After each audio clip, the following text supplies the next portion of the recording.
So it's 8 a.m. and I'm awake and it's so super tired. We're going to the Blue Lagoon today, which will be really exciting.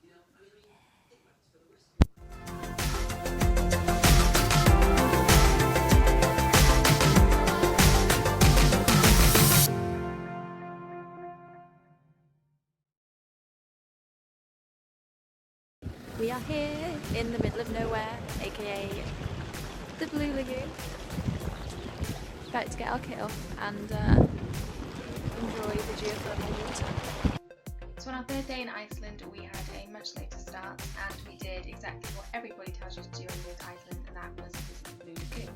Neither of us really knew what to expect when we got there, so we were pretty excited just to dive in and see if it was as peaceful and relaxing and in some ways surreal as people always say it is, and it really was. It was kind of weird when we first got there and went into the water, just because it really is so warm. It's geothermal water, so it's like stepping into a hot bath, but you're surrounded by icy mountains, and at the time as well we had snow, so we were kind of in the middle of a blizzard, but a very warm blizzard, and as you can imagine that was a little bit surreal. The snow got pretty heavy and we were walking into it an awful lot, so we decided to hide under one of the many bridges that they have there until it cleared up, and luckily it did. Then came out, we left our little bridge and we started to venture around the lagoon just to see sort of how big it was and what was there. And actually one of the coolest things that was there was they had, of course they had a station where they were handing out mud masks, which actually are brilliant for your skin, just like they say they are.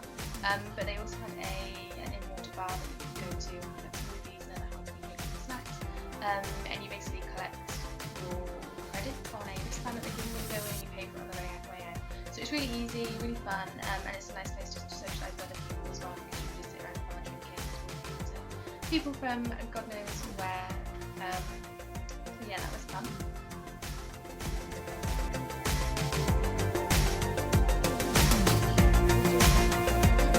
Banana smoothie in the Blue Lagoon. It's snow, it's sun, all the water. This little one. What more could you want? We're trying to walk around the lagoon, but we're too short to reach the bottom, so we're going so slow. And we're being carried away by the extremely light current. Grabbing it. Going sideways. Go sideways. We probably stayed at the lagoon for maybe 3 or 4 hours, which, thinking about it now, is a pretty long time, but when you're there it didn't seem like that long of a time. But yeah, we pretty much waited until we were all shriveled up to get out and head home and dry off. Like I said, it was one of the things that everybody sort of tells you to do when you go to Iceland. It was one of the things that everybody told us to do when they found out we were going to Iceland, and it's certainly one of the things that I would tell anybody else going to Iceland to do as well now, having been there myself. We hadn't actually planned to do an awful lot when we got back to the apartment after going to the Blue Lagoon. We were just going to go back and relax, but we heard that it was a really good weather report there, the skies were clear, and there was a strong chance that we might see the Northern Lights, which of course is one of the other things that you sort of expect to do when you go to Iceland. So we booked a last minute tour to be taken out again to the middle of nowhere, and hopefully spot some Northern Lights. So we've dried off from the Blue Lagoon and we are now on the hunt for some Northern Lights. The Northern Lights Mystery Tour it's called. Little fancy bus. We got lucky and we did see some Northern Lights. I actually tried to take a lot of pictures and videos, but obviously because it was so last minute I hadn't had time to set up all of my camera settings or to bring the cameras that I actually needed in the first place, so I wasn't able to catch anything on film.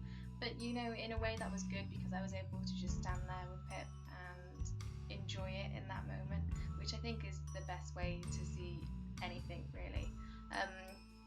Was a little bit annoyed because as soon as I got home my friends texted me and said they also saw the Northern Lights here in the UK at the same time, and they actually looked a lot better here as well. They were more colourful and even clearer to see than they were in Iceland. But hey, I did it the right way. Yeah.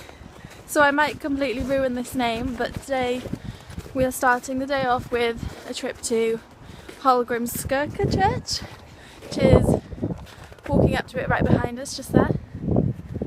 So on our last day in Iceland we had an even later start getting up, just because we didn't get home from the Northern Lights until I think maybe 1 in the morning. I don't know, it was really late, and then we didn't get to sleep obviously until a little bit after that as well. So yeah, we had a bit of a line on our last day, got up, wanted to fit in a bit of sightseeing, last minute sightseeing, and we actually ended up going to visit the Hallgrímskirkja Church.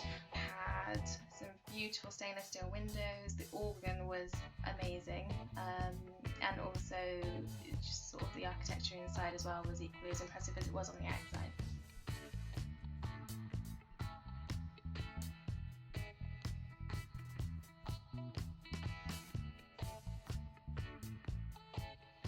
We left the church and then we went to do, I was going to say to do what everyone does on their last day anywhere, but at least what I like to do on my last day anywhere. And we went into town, the city centre, and we sort of had a bit of a mooch about the shops and picked up some gifts to take home for our friends and family.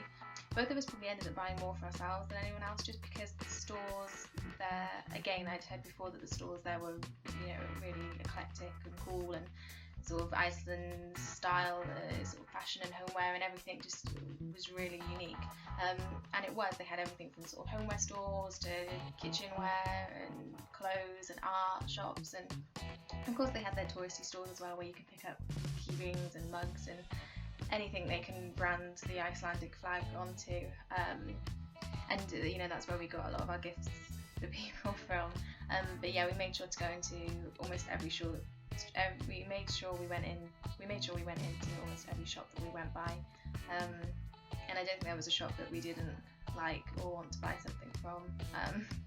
So yeah, a really eclectic mix of shops, very unique style, and it was just nice. It's always nice just to go out and explore like that, I think, rather than doing touristy things all the time, because you know, you feel like a tourist.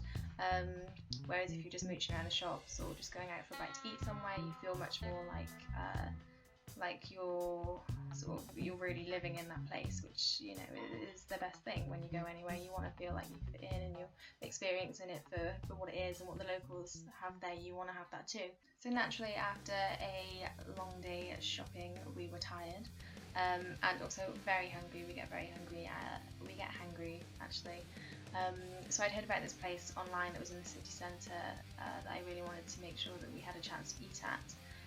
I can't remember the name now, but I will remember it and I will attach it to this video by the time that it is posted, because I know soup doesn't sound very special, but the way that they served it, and it was just such a quaint, quiet little cafe, and the staff there were really friendly. I mean, I'd recommend that if you're ever in the city centre of Iceland, then that is a place that you definitely have to go and eat.